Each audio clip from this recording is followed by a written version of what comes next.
Amis des ultrasons et des tiroirs Tektronix, bonsoir.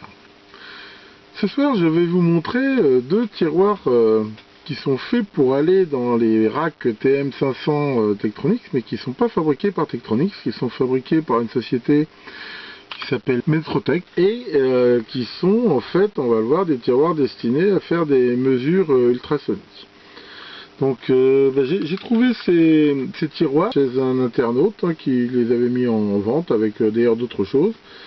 Et donc je me les suis procurés, pas tellement par besoin, mais plus, on va dire, pour compléter ma collection. Pour info d'ailleurs, cet internaute très sympa, je lui ai proposé de mettre sur mon site toutes les annonces de d'autres matériels qu'il a à vendre. Donc je vous engage à aller le voir si ça, éventuellement ça vous intéresse.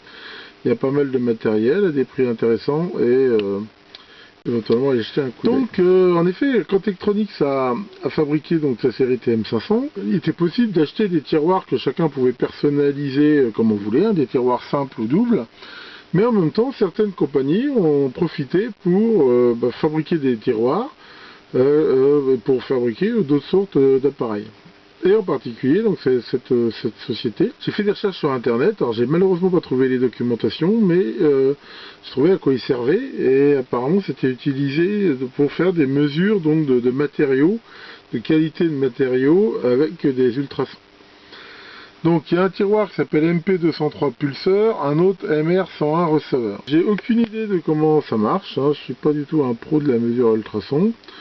On voit des réglages, donc c'est en anglais, on voit à peu près comment ça marche.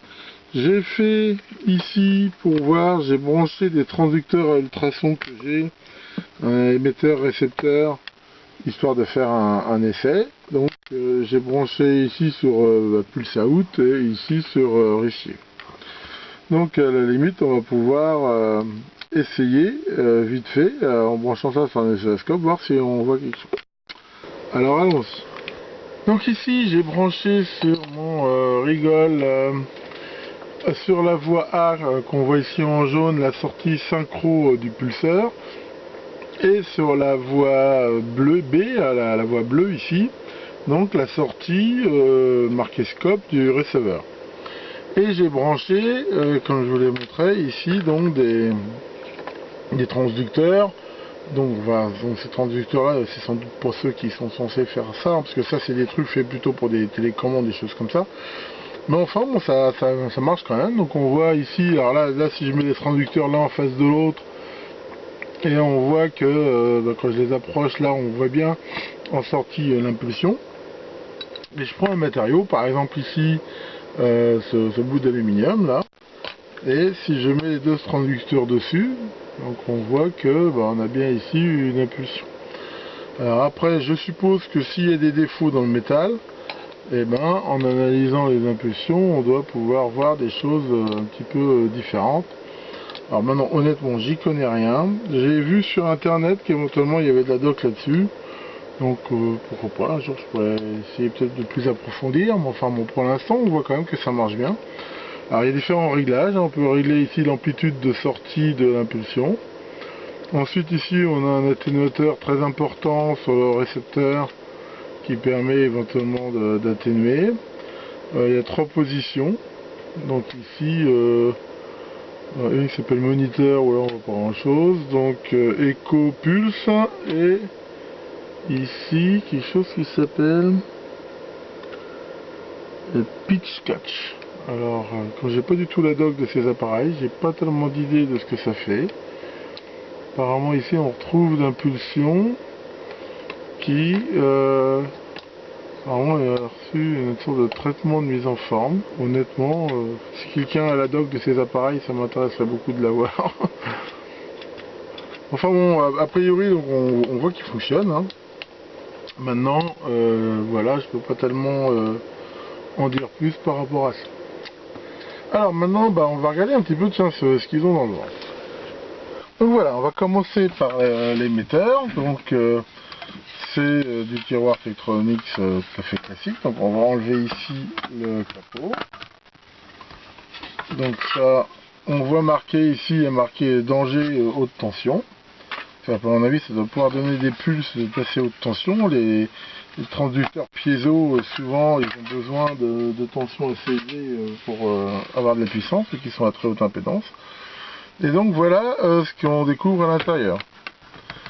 Donc comme on peut le voir ici, nous avons